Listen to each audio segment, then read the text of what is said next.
Bismillahirrahmanirrahim. Kita lanjutkan pelajaran kitab Ukudul Bismillahirrahmanirrahim. Wa kanatil mar'atu sholihatu iza waqa'a minha zillatun fi zawjiha. Seorang istri sholihah apabila dia melakukan kesalahan kepada suaminya. Ini salah satu tanda berarti ya. Ciri tanda istri yang sholihah itu adalah apabila dia berbuat kesalahan kepada suaminya, melawan, membangkang, tidak nurut atas perintah suami, apa sajalah kesalahannya ya, keluar rumah tanpa izin, apa saja ya, maka seorang istri yang soleha itu jika dia melakukan kesalahan, nadimat, pertama dia akan merasa menyesal. Ini tandanya nih.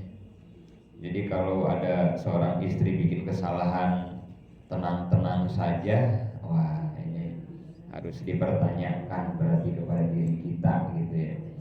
Jangan-jangan kita belum masuk kategori istri solihah gitu ya. Apalagi kalau bangga, oh ini lebih parah ini ya.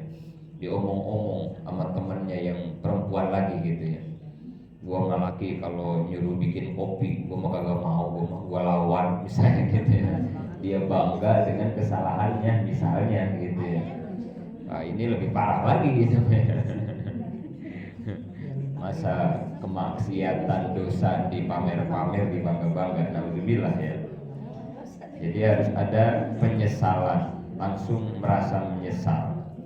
Wastatopat, kemudian meminta, tanda yang keduanya setelah dia menyesal karena dia telah melawan, berdosa kepada suami, kemudian dia meminta ridhohu kepada ridho suami, minta maaf, minta ridhonya, langsung bilang lah gitu ya. Aduh tadi lagi nyuci nggak kerasa ada duit di kantong celana suami, diambil, udah diambil langsung dijajanin sampai habis, udah habis baru ya Allah nyesel saya udah ngambil duit suami nggak bilang-bilang. Nah buru-buru ntar suami pulang kerja minta maaf, Pak maafin tadi ngambil duit lagi nyuci di kantong bapak gitu, minta halal minta ridho karena saya sadar banget surga saya ada dalam ridho bapak suami, ridho Allah ada dalam ridho suami, kan gitu ya. Ridho Allah fi ridho zauj, ridho Allah itu ada di ridhonya suami. Beda kalau sebelum kita nikah. Kalau sebelum nikah mah ridho Allah fi ridho walidain, ridho Allah tergantung ridho ibu bapak kalau belum nikah. Tapi kalau perempuan sudah nikah jadi berganti, ridhonya itu bukan ke orang tua lagi kalau seorang perempuan tapi kepada suami. Kalau suami mah enggak ya, suami mah enggak. Nah ini tolong dipahami juga nih sama para ibu-ibu. Jadi suami kita mah enggak pindah, tetap dia mah ridhonya ada di orang tua. Makanya dukung, support suami biar terus bisa berbakti kepada ibu bapaknya. Jangan malah diomelin kalau ngasih duit ke ibu bapaknya, misalnya gitu ya. Kalau mau ngebantuin ibu bapaknya jangan malah dilarang, tapi harus didukung karena itu surga suami kita. Tapi kalau ibu-ibu mah udah pindah dari orang tua jadi ke suami, udah makanya apa kesalahan terhadap suami segera minta maaf, apa yang disenangi sama suami segera laksanakan supaya suami kita senang sama kita. Kalau suami senang Allah juga senang, begitu ya. Watabki ayaman, bahkan tandanya wanita soleha, istri soleh itu kalau punya dosa sama suami, selain dia menyesal, minta maaf, minta ridho, dia bakal menangis berhari-hari menyesali. Kenapa dia nangis? Haupan min iqobillah, dia takut terhadap siksa Allah. Ini yang bikin dia menangis. Ya Allah, kalau suami saya gak maafin, apa artinya saya ngaji setiap hari Rabu ke Al-Furqan? Apa artinya saya tahajud setiap malam? Apa artinya saya puasa Senin dan Kamis? Apa artinya sholat saya 5 waktu? Kalau suami gak maafin saya, semuanya tidak akan ada gunanya di hadapan Allah. Kan itu kuncinya ya. Nangis di Allah, takut amat. Jadi siksa gara-gara cuman ngambil duit 10.000 doang misalnya ya. Atau pernah ngomongin laki sama mertuanya, sama orang tuanya misalnya gitu ya. Kak, segera minta maaf, minta ridho, bertobat. Wa taqulu li jaujiha idza ra'atu mahmuman. Yang kedua, tanda istri solehah. Tadi yang pertama, kalau dia punya salah sama suami langsung menyesal, minta maaf, minta ridho, dan menangis takut siksa Allah. Kedua, apabila dia melihat suaminya mahmuman, lagi bingung, lagi galau, lagi pusing, lagi banyak masalah. In kana timamuka li amril akhirah patuba. Kalau suaminya bingung karena urusan akhirat, maka istri solehah mah patuba, bahagia, senang. Bingung itu ada dua ya. Ada bingung urusan akhirat, ada bingung urusan dunia. Cuman kayaknya kita membanyakannya urusan dunia ya. Kayak belum ada nih bingung urusan akhirat, makanya belum ada. Dunia doang ya yang bikin bingung kita nih. Nggak ada kali ya kita pagi-pagi, laki apa suami apa kita gitu ya, ngelamun aja, bingung banget. Kata laki, ngapa sih pagi-pagi udah bingung banget begitu, itu mukanya nggak enak banget, itu lagi galau amat, kenapa sih misalnya ya.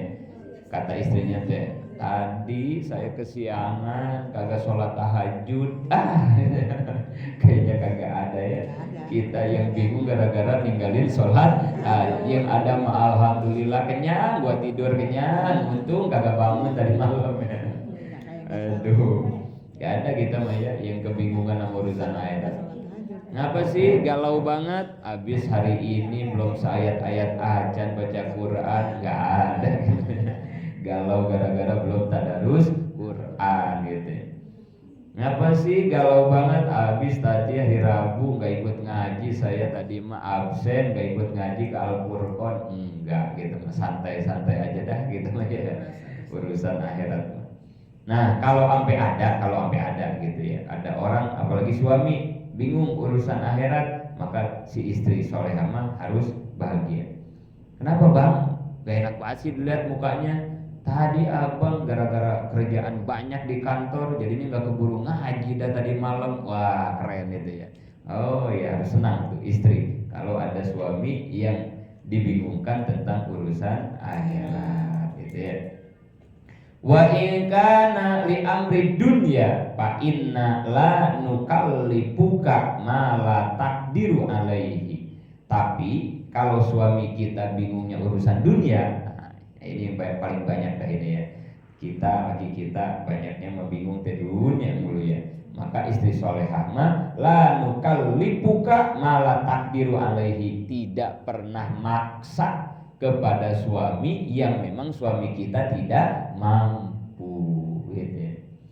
Bang, kapan waktu kita punya rumah sendiri, ya Allah, udah 10 tahun kita ngontrak mulu gitu misalnya. Tapi emang lakinya gajinya segitu, kerjaannya segitu gitu. Enggak, dia enggak pernah, udah biarin bang, ngontrak ya alhamdulillah, daripada orang yang di pinggir jalan ya, kemana-mana naik roda, didorong sama suaminya, istrinya, anaknya semua ada di roda. Sampai disebutnya juga manusia gerobak misalnya kan gitu ya.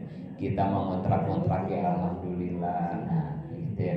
Jadi nggak pernah memaksa, menekan, menuntut dari urusan duniawi gitu ya. Jangan ya. Kalau emang suaminya nggak mampu ya, mau gimana tuh? Emang kita juga tahu laki kita kerjaannya itu gajinya segitu. biarin bang, nggak kebeli mobil kayak tetangga juga, kita kan masih punya motor, alhamdulillah. Biarin, nggak apa-apa, kita belum punya mobil juga. Emang saudara-saudara kita pada punya mobil semua lah, emang dia mah punya duit, kerjanya bagus, kita mah biarin. Segini dia alhamdulillah punya motor. Daripada tetangga kita mah cuman punya sepeda, ada yang nggak punya sepeda, beda aja. Mana-mana naik angkot, naik gojek, kan kita mah enggak ya, punya motor sendiri gitu ya.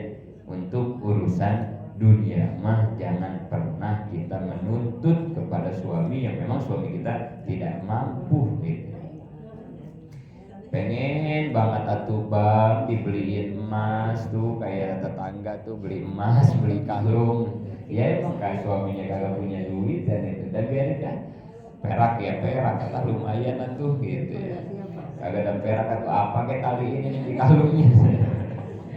Emang kagak ada duitnya, ya udah biarin, nggak apa-apa. Jangan menuntut kalau pengen jadi istri solehah. Jangan pernah nuntut urusan duniawi kepada suami yang tidak mampu suami kita. Jangan malah di ojok-ojok kan gitu ya. Atuh bang kerja di bangunan mah ngambil-ngambil besi atau apa kayak semen bang gitu ya. Buat beli emas bang, buat apa, jangan malah digituin ya, ya Allah. Malah istri yang membuat celaka suami itu mah ya. Hati-hati jangan ya. Jangan malah digitu-gituin ya. Tapi harus saling muatin, saling meringankan antara suami istri menghadapi urusan-urusan dunia. Kemudian wahukia, ada satu hikayat anahu, ini beda lagi ya, ini mau menjelaskan sebuah hikayat. Anahu kanat Robi'atu Samiyah, ada seorang perempuan namanya Robi'ah binti Ismail As-Samiyah, orang Sam, negara Sam. Ini bukan Robi'atul Adawiyah ya. Kalau kemarin kan kita ngebahas Robi'atul Adawiyah ya. Ini mah Robi'ahnya beda, Robi'ahnya As-Samiyah, orang Sam ya.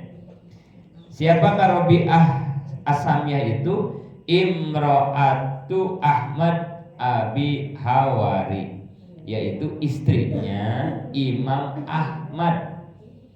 Imam Ahmad. Jadi Robi'ah itu sini Imam Ahmad. Tut'imu to'am atau iba. Pekerjaannya Robi'ah nih, Robi'ah istrinya Ahmad ya, selalu memberi makan kepada suaminya. Ya ini ya pekerjaan kita juga ya. Pekerjaan para istri ini sama suaminya, ngasih makan sama suaminya makanan yang atoib, makanan yang baik, makanan yang enak. Ini kerjaan Robi'ah ya. Ya sama lah kayak kita ya, ibu-ibu ya, masak buat laki yang enak-enak. Bahkan anak-anak perempuan kita juga ya, apalagi zaman sekarang ya, aduh kayaknya udah kompor udah kagak laku kayaknya sekarang ya. Apa-apa GoFood sekarang ya, apa-apa ke warteg, apa-apa ke warung Padang ya sekarang ya. Tapi harus ya anak-anak gadis kita, mantu kita yang cewek-cewek, ajarin masak ya, ajarin masak. Karena beda banget ya, berkahnya beda, keharmonisannya beda. Makan di luar, makan beli sama makan masak sendiri, dan pahalanya juga. Ya Allah, kalau istri belinya di Padang mulu, nanti pahalanya diambil sama orang Padang mulu jadinya. Jangan diambil sama orang lainnya, kita yang masak, kita yang ngedin, biar pahalanya semua buat kita gitu ya. Kan itu ibadah paling gede gitu ya. Melayani suami itu ibadah paling gede-gedenya pahala gitu. Jangan sampai direbut sama GoFood gitu ya. Jangan sampai direbut sama warteg, jangan ya. Kita ajarin anak-anak kita yang perempuan biar pada bisa masak, biar enak masaknya juga. Watu toibu, kemudian pekerjaannya Robi'ah adalah selain masak, ngasih makan suami, adalah memakai wangi-wangian. Jadi orangnya teh bersih, resik, rapih gitu ya. pandai menjaga diri berarti gitu ya, pandai merawat. Jangan istri bau nggak enak dilihat gitu ya, waduh kasihan suaminya ya. Nah, jadi kagak betah nanti ya mandang dia. Kalau udah nggak betah kan bahaya suami mah ya. Nanti dia nyari pandangan-pandangan yang membetahkan matanya di luar jadinya. Tapi kalau dia betah ngelihat istrinya sendiri di rumah wangi, rapi, resik, udah insya Allah si suami akan terjaga dari memandang perempuan-perempuan lain di luar rumah nantinya ya.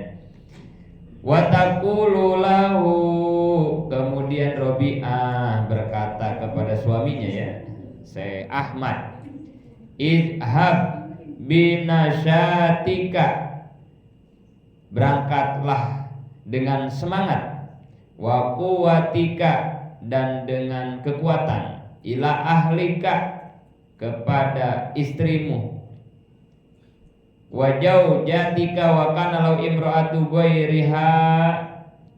Oh, jadi ini ceritanya Imam Ahmad punya istrinya bukan satu gitu, ini maksudnya ya.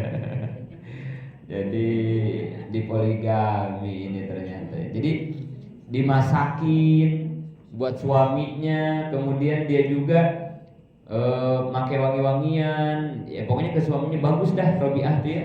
Nah nanti kalau kewajibannya udah beres di rumah Robi'ah nih, kata Robi'ah tuh begini ke suaminya, izhab binasyatika wa quwwatika, udah pergi ke bini muda gitu ya, dengan semangat, dengan gagah, dengan kuat, karena kan udah dikasih makan, udah diservis, udah diurut, udah dikasih makan gitu. Jadi kesehatannya, kekuatannya dia tidak egois, nggak buat dia gitu ya. Tapi silahkan berangkat ke istri muda gitu. Ini saking solehahnya.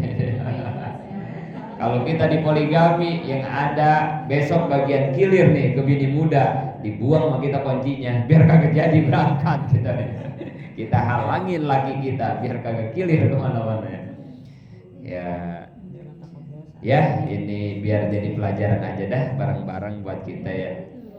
Kalaupun kita belum mampu, paling tidak kita, oh iya seperti ini gambaran orang-orang solehah gitu ya. Imratu ghairiha wa kanat, dan apabila telah malam. Nah, kalau udah malam nih, Robi'ah nih, kalau udah malam, tatayyabat, dia memakai wangi-wangian. Kalau udah malam nih, ba'da sholat isya, kalau udah habis sholat isya nih, udah malam, Siti Robi'ah itu pakai wangi-wangian. Walabisat thiyabaha, pakai baju yang bagus. Wa atat ila firashihi, kemudian mendekati tempat tidurnya suaminya Syekh Ahmad. Jadi kalau habis isya, udah sholat isya, langsung dah dandan gitu ya, dandan, wangi-wangian, pakai baju yang bagus, nyamperin suami dah di spring bednya, di kamar, di kasurnya nyamperin. Kemudian pakolat alaka hajatun, nanya tuh Robi'ah tuh ke suaminya, wahai suamiku, bang, pak, malam ini apa kamu punya hajat? Ya hubungan badan maksudnya gitu ya. Jadi menawarkan diri berarti ya, menawarkan diri, jangan nungguin dipinta mulu sama laki gitu ya, tapi kita si istri yang harus menawarkan diri. Dan ini sangat terjadi kepada Teh Ucus, istriku tercinta. Aduh, Teh Ucu mah ya Allah luar biasa. Nawarin aja, Bi. Kita tarung, Bi. Nawarin dulu Teh Ucu, ini kali dia ngamalin ini kali ini. Ya Allah, mudah-mudahan istriku jadi istri soleha. Pokoknya kalau belum mati gak bakal saya kubur ya.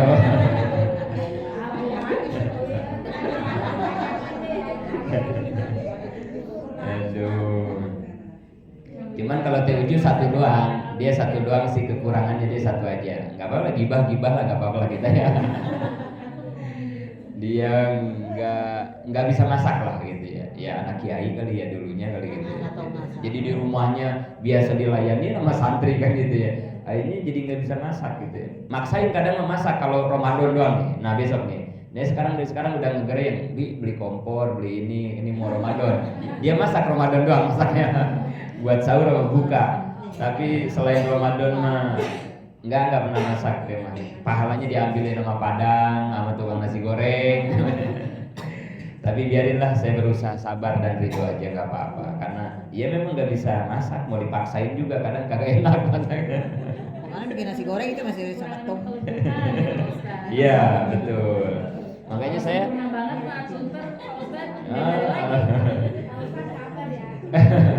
kalau istri sempurna banget nggak ada ladang sabar buat suami, nggak ada ya. Makanya memang semuanya pasti punya kekurangan, kelebihan. Ada yang jago masak kagak bisa ngaji, ada ya. Ada yang jago ngaji nggak bisa masak ya. Ada yang jago dandan nggak bisa, ada aja lah gitu ya. Makanya saya kalau pengen makan enak ke rumah Teron gitu ya mintanya. Karena kalau rumah Teron masakannya enak-enak gitu, enak gitu ya. Ya, cuman dia kalau kayak hubungan badan, ibu itu gitu, nawarin aja dia mah gitu ya. Ibu gitu. Kalau saya nggak mau ya udah, kalau mau gitu. Bagus gitu. Kan ada temen juga kan yang suka curhat gitu sama saya, teman gitu ya. Diajakin ge susah katanya gitu. Si istri teh ada katanya gitu. Diajakin ge sama lakinya susah, nggak mau gitu ya. Boro-boro nawarin gitu ya. Diajakin ge sama lakinya kadang nggak mau. Ya beda-beda kali ya. Beda-beda dah. Ya yang jelas tadi ya, nggak bakal ada suami yang sempurna, nggak bakal ada istri yang sempurna. Karena kita diciptakan untuk saling melengkapi, menutupi, saling menolong, kan itu ya. Kita diciptakan berpasang-pasangan kan supaya ada baud, ada mur. Kalau baud doang, kenceng nggak itu kira-kira? Mobil di baud doang atau nggak bakal kenceng. Tapi mereka jadi kenceng itu karena yang satu baud, yang satu mur gitu. Yang satu mengyajit, yang satu teucu. Ya jadi kenceng itu rumah tangganya dengan berbagai kekurangan dan kelebihan masing-masing. Tapi kalau kita nuntut mulu, lu kagak bisa ini sih, lu udah. Ya orang udah kagak bisa mau gimana kan gitu ya. Orang udah nggak bisa mau gimana? Namanya watak kan gitu ya. Watak kakurungku iga mencek orang Tasik aja. Lamun geus jadi watak kakurungku iga geus mal bisa. Semua bisa dirubah secara syariat, Laki kita emang udah nggak bisa, ya udah, jangan dituntut, terima udah, jangan dituntut karena nggak bisa. Lengkapi saja sama kita. Kalau habis mandi cuman bisa yang ngelempar anduk ke kasur, ya udah, mau dibilangin ya emang begitu, ya udah lengkapi sama kita. Berarti tugas kita dari kasur naruh ke gantungan, berarti kan gitu ya. Jangan malah jadi berantem gara-gara anduk begituan doang kan. Atau habis mandi acak-acakan di kamar mandi, ya emang dia kagak bisa ngerapiinnya gitu. Bukan gak bisa sebetulnya, memang ya udah begitu dah. Iya, malas apa wataknya udah biasa begitu. Berarti kan bagian si istri ngerapiin kan gitu. Istri kayak sama, kadang ngomong sama orang seenaknya aja. Banyak saudara yang sakit hati sama istrinya, emang kagak bisa ngejaga omongan. Ini istri kita, berarti tugas suami ngadem-ngademin, maafin ya tadi kalau istri saya, nah kan gitu. Jadi saling menutupi, melengkapi kekurangan masing-masing. Nah itu ya, jadi Robiah tuh begitu, tawarin suaminya, mau ini enggak, Pak, ada hajat untuk hubungan badan. Wa illa, kalau misalnya enggak, kata suaminya enggak, terima kasih enggak malam ini enggak dulu misalnya. Maka kalau kata suaminya tidak, najaat siabaha, dibuka lagi pakaian tadi yang bagusnya, dibukain lagi sama dia, disimpan lagi. Wanta sobat, kemudian diam, berangkat Robiah pi musollaha, ke musolanya, ke tempat sholatnya, tempat sholat. Kan kalau perempuan mah di rumah sholatnya ya, jadi harus ada ruangan musola di rumah teh buat khusus perempuan gitu ya. Buat berangkatlah ke musolanya, ngapain? Hatta tusbiha, sholat ibadah sampai subuh ya, dari isya nih ya. Kalau suaminya tidak mau hubungan badan, kalau ditawarin nih enggak, langsung Robiah mah lari ke musola, wudhu, sholat, ibadah, wirid, tadarus, nggak main-main dari isya sampai subuh. Ya Allah. Ibunya nggak ditemenin atau Ya berarti dengan begitu suaminya sudah ridho kan itu ya, udah ridho, udah tahu kebiasaan bininya gitu ya, dari ridho. Ya pastinya kalau suaminya minta tidur ya pasti tidur ini. Jadi jangan melakukan sesuatu yang suami kita nggak ridho, jangan ya. Ini Robiah begini itu berarti memang udah ridho. Tadi kan sebelumnya udah menawarkan diri kan itu ya. Mau tidur bareng enggak? Enggak, ya udah dipakai ibadah gitu. Kalau mau tidur bareng berarti pasti tidur bareng kan gitu ya. Wa kanat hiya da'ati bena Abi Hawari ila tajawuj biha li'annahu kana laha jaujun. Kemudian Robiah ini pernah ngajak kepada Abi Hawari untuk menikahi Robiah. Ini berarti sebelumnya berarti ya. Li'annahu kana laha jaujun, karena Robiah itu punya istri yang setelahnya berarti ya. Oh jadi gini. Suaminya Robiah kan tadi namanya Syekh Ahmad ya. Syekh Ahmad tuh. Nah, kemudian Syekh Ahmad itu meninggal. Syekh Ahmad itu meninggal, jadi janda berarti ya. Setelah janda, maka Robiah pernah ngelamar. Ini malah ngelamar ini ya, perempuan ngelamar seorang laki-laki namanya Abi Hawari untuk nikah lagi dengan Robiah gitu, untuk menikah lagi dengan Robiah setelah suaminya Syekh Ahmad meninggal gitu. Wa warisat minhu malan, dan Robiah ini dari Syekh Ahmad ini punya warisan banyak. Jadi Syekh Ahmad ini kaya berarti ya. Ini warisannya dapat banyak ini Robiah. Pak Arodat, maka bermaksud Robiah ini ibni Abi Hawari ayat tasodda liin paki zalikal mali al ahlitin. Oh ternyata pengen dinikahin sama Abi Hawari itu tujuannya bukan karena nafsu, bukan karena pengen nikah lagi memuaskan, bukan, karena dia banyak dapat warisan dari suaminya karena kaya. Dia pengen supaya ini harta warisannya itu diinfakkan, digunakan untuk ahli din, untuk orang-orang ahli agama, para pejuang, para pendakwah. Itu ternyata tujuannya. Wal khairi, supaya dipakai kebaikan dah hartanya. Fit amin, untuk membantu orang yang kelaparan. Wa nahwihi. Li anna rajula, karena sesungguhnya seorang suami au pako yang paling pantas untuk melakukan tadi, karena untuk bisa ngasih bantuan ke orang, untuk bisa nolong orang, kan perempuan kan kurang pantas ya. Jadi ibu hati-hati ya, kalau lagi di rumah jangan suka ngasih bantuan sama kita, suami kita harusnya itu ya. Jadi bagian membantu mah jangan sama kita gitu ya, suami aja suruh gitu ya. Karena urusan bantu mah itu lebih pantas dilakukan oleh para laki-laki gitu. Makanya saya kan harta banyak nih warisan dari suami, tapi dia pengen supaya hartanya manfaat. Gimana caranya? Kalau Robiah yang ngebagiin langsung kan nggak pantas. Maka mau nggak mau berarti saya harus punya suami lagi. Tapi tujuannya supaya untuk menyalurkan harta yang dia miliki, gitu tujuannya. Ini saking solehahnya Robiah ya. Falizalika da'athu bi ayyata jawaja biha. Makanya dia ngajak tuh, ngelamar kepada Abi Hawari, nikahin saya banyak ini banyak harta ini, supaya nanti harta saya bisa digunakan untuk hal-hal yang baik gitu.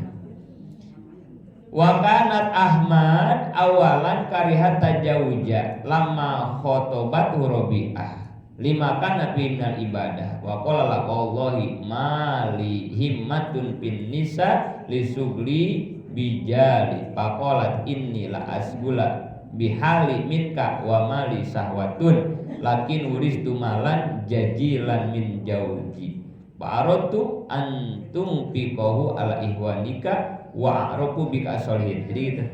Jadi saya pengen nikah sama kamu teh karena saya banyak harta dari suami warisan, dan saya tahu engkau ini orang soleh. Abi Hawari teh soleh gitu, ulama soleh. Jadi mohon nanti hartaku dibagikanlah kepada yang berhak supaya hartaku ini berguna gitu. Hatta ispayakunu li, sebetulnya Abi Hawari nggak mau nikahin Robiah. Tapi kata dia gini, pakola hatta istazana ustazi, saya mau izin dulu ke guru, kata Abi Hawari gitu ya.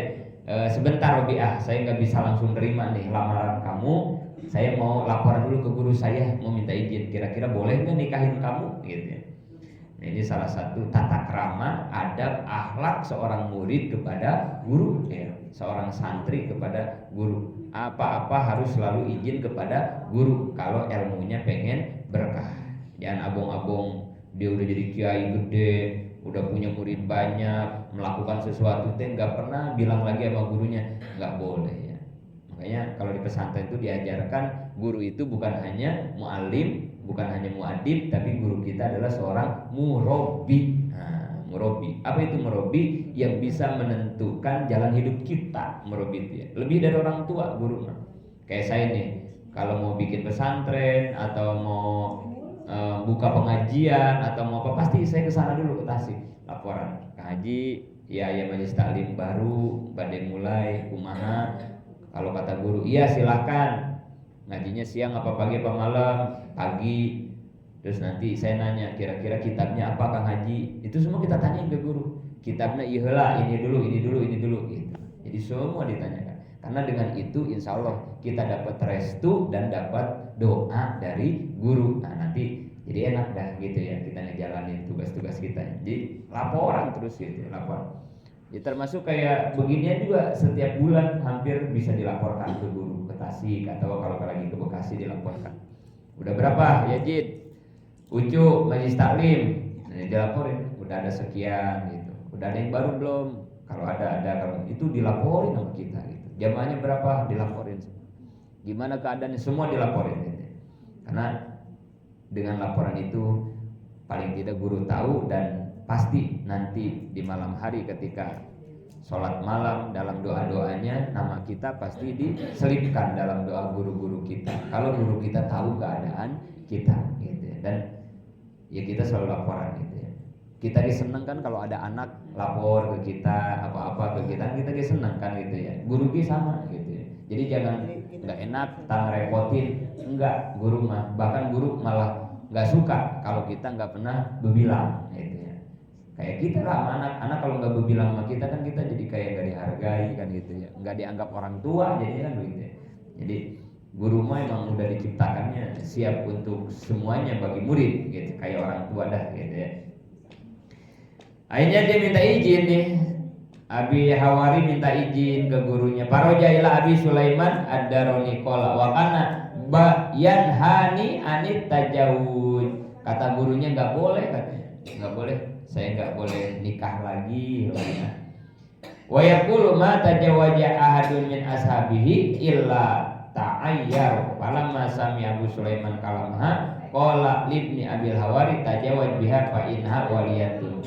Jadi gini, sebetulnya mah saya itu pernah bilang ke guru sebelumnya ya, sebelum Robiah ngelamar. Pernah saya juga saya ada cita-cita tujuan mau nikah, tapi guru saya melarang. Tapi ternyata untuk Robiah mah begitu saya sampaikan bahwa Robiah minta saya sebagai suaminya karena suami udah meninggal, kata gurunya tajawwaj biha. Enggak apa-apa kalau sama Robiah mah nikah aja katanya gitu. Jadi diizinin sama Robiah. Kenapa? Fa innaha waliyatun, karena Robiah mah seorang wali. Ya gurunya pasti lebih tahu ya. Jadi izinin tuh. Padahal sebelumnya mah pernah minta izin mau nikah lagi, nggak diizinin. Wa barun nisa as-solihat fi jamanis salaf. Kemudian ada beberapa omongan dari wanita-wanita solehah pada zaman salaf, zaman dulu berarti ya. Min amsali zalika kasiratun. Banyaklah cerita-cerita istri-istri solehah gitu ya dari dulu. Hukia ambadim anahu qala indana rajulun hadadun. Kemudian ada lagi satu hikayat, ada seorang laki-laki tukang besi. Kana yadhulu yadahu pinnar. Tapi anehnya ini mah tukang besi teh kalau lagi bikin besi tangannya teh langsung dimasukin ke api. Jadi nggak pakai alat-alat lain gitu ya, nggak pakai gegep, jadi sambil kayak bikin golok, tapi pakai tangan langsung gitu ya. Ini sakti banget berarti ya. Wa yuriju bi al-hadid al-muhma. Jadi diambil pas sudah panas besinya, diambil pakai tangannya ya, enggak pakai sarung tangan, pakai apa. Pakoso dahu rojulun liang jurosid gozalik. Nah kemudian ada seorang yang penasaran, bener gak sih cerita itu, gitu ya. Jadi dia pengen tahu, pengen lihat sendiri. Wasala anil hadid, dan bertanya kepada si tukang besi tadi. Falamar ahu yasnau kama usipalahu amhalahu rojul hatta parogo min sonatihi fa'atahu wasallam alaihi farudalaihi salam faqala rojul ini doi buka bihajil lailah. Kemudian dia datang tuh ke tukang besi, nyamperin ke tukang besi itu. Terus dia udah ngeliat bahwa seperti itu tuh tadi ya, dia bikin golok teh langsung dipegang dari api kuat tangannya. Nah ini kata dia gini, wahai tukang besi, boleh nggak malam ini saya nginep di rumah kamu, gitu ya. Mau ikut nginep. Tujuannya mah dia pengen tahu ini orang punya amalan apa sih, gitu ya. Sampai sakti begitu, gitu ya. Pengen nginep. Pakola al hadad hubban wa karomatan. Oh, kalau mau nginep di rumah saya mah tuh makasih banyak. Sebuah kebanggaan buat saya kalau ada orang pengen nginep di rumah saya. Ini rumahnya juga kayak begini. Saya kalau mau nginep mah terima kasih banyak. Ayo gitu disambut. Pamado bihi ila manji wa ta'asama wa bata wa huwa mahu. Biasa dah tuh ya, makan malam bareng, ngobrol, terus tidur bareng kan gitu. Malam yajid ala pardi wa namaila subi, sama tidur gitu ya. Malam enggak bangun, itu yang tukang besi itu tidur ila subi, bangun-bangun teh subuh, enggak tahajud, enggak apa gitu ya. Dikira dia makan punya amalan hebat gitu ya. Apa bangunin satu malam terus ngewirid apa-apa, ternyata enggak. Normal aja katanya, tidur sampai subuh baru bangun. Pakola rojul pinapsihi. Nah itu si lelaki itu agak ragu gitu ya. Ini apa bener orang teh kok begini sih gitu ya. Maksudnya ini kok amalannya biasa aja sih kayak kita gitu. Lalu istataro minni. Nah jangan-jangan karena ada saya, dia nganggap gitu ya. Karena ada saya mungkin dia jadi kagak bangun malam supaya kagak ketahuan wiridannya kata gitu ya. Akhirnya Paba tak indausan ya lailatin, dia minta izin lagi, boleh nggak saya nginep lagi 2 hari gitu ya, karena dia masih penasaran. Wawa ala halihi, diizinin dia nggak apa-apa katanya. Dan ternyata malam kedua juga sama kayak kemarin. La yajidu alal fardi, sholat isya, sholat maghrib, tidur, bangun-bangun subuh gitu, sama aja kayak malam kemarin. Wa qala rajul ya ahi inni sami'tu ma akramakallahu ta'ala bihi. Akhirnya penasaran tuh si orang tadi, nanya tuh sama si tukang besi, wahai saudaraku, saya dengar kamu kan punya karomah kan gitu ya. Dan aku sudah ngelihat sendiri, kamu megang besi panas langsung kan gitu ya.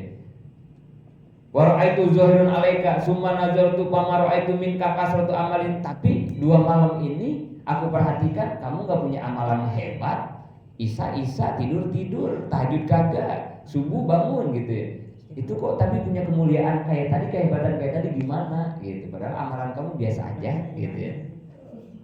Walam tajid pamin aina laka hajil martabat faqala al hadad ya ahi innahu kana li hadisun ajibun wa amrun goribun wa zalika annahu kana li jaratun jamilatun wa kuntu biha mulian parawadathu an-nafsiha miraron adidatan falam akdir alaiha liktisomiha bilwaro pajaat sanatu kohtin wa adamu ta'amin wa amul ju'i al-anam pabainama anna yawman minal ayyam jalisun bibaitin. Jadi gini, emang saya nggak punya wiridan yang aneh-aneh, kata dia, saya normal aja. Cuma kalau pengen tahu nih, saya pernah ngalami sesuatu keadaan. Apa itu? Saya punya tetangga perempuan cantik, kata dia gitu. Saya punya tetangga perempuan cantik banget. Wa kuntu biha mulian. Maka parawadat ha an nafsiha miroron adidatan mulian.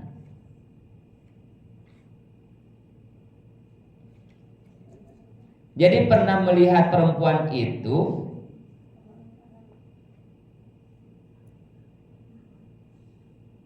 si lelaki tukang besi itu pernah melihat perempuan itu palam akdir, sehingga mungkin saking cantiknya ya, dia kayak udah nggak kuat gitu ya ngelihat si perempuan itu untuk menjaga dirinya. Bil waro. Tapi dia berusaha menjaga karena keapikan. Sampai suatu hari datanglah 1 tahun yang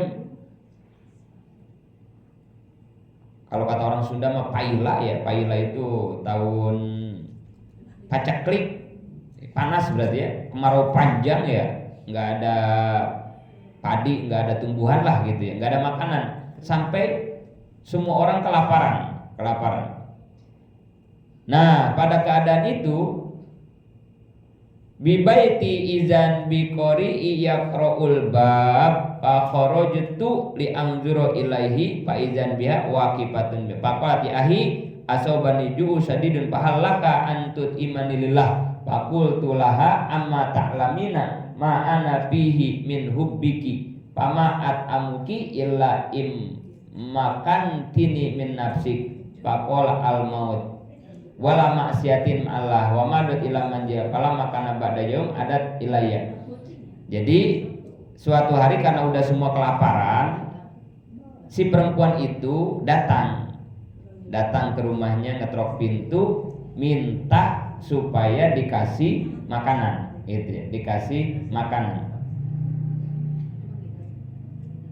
Pakolat, si perempuan itu ngejawab, al mauta, biar aku mati, wala maksiata, dan aku tidak akan maksiat kepada Allah.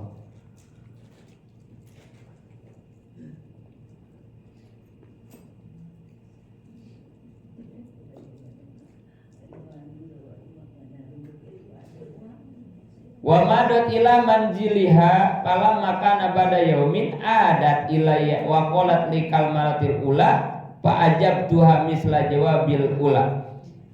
Jadi berarti minta yang pertama nggak dikasih, kemudian hari yang kedua seperti itu lagi. Itu perempuan balik lagi kepada si tetangga tadi. Aku juga bilang kayak yang kemarin wa qalat li kalmaroh, nggak ada juga. Pada kholat wa qa'adat bil bait wa qad asrofat alal halak pala maja'atu tu'am baina yadaiha darofat aina bidumu'i summa qala hadza lillahi ta'ala faqultu li antumakkinini min nafsik faqamat walam ta'kul minhu syai'an wa kharajat min indi ila manziliha pala makana ba'da yaumin izan biha taqrul bab wa kharajtu ilaiha wa hiya waqifatun.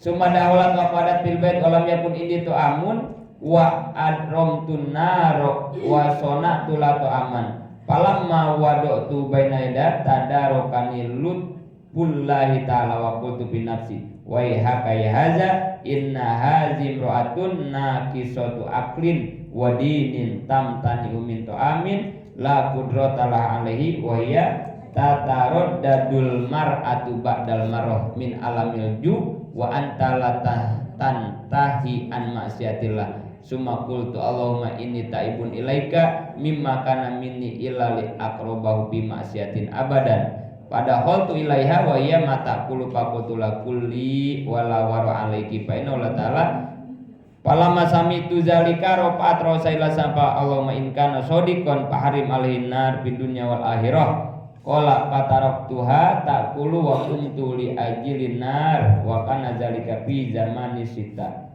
wa waqat hamratun ala qadami fala tahrukni pada holtu ilaiha wa ana farahun masrurun.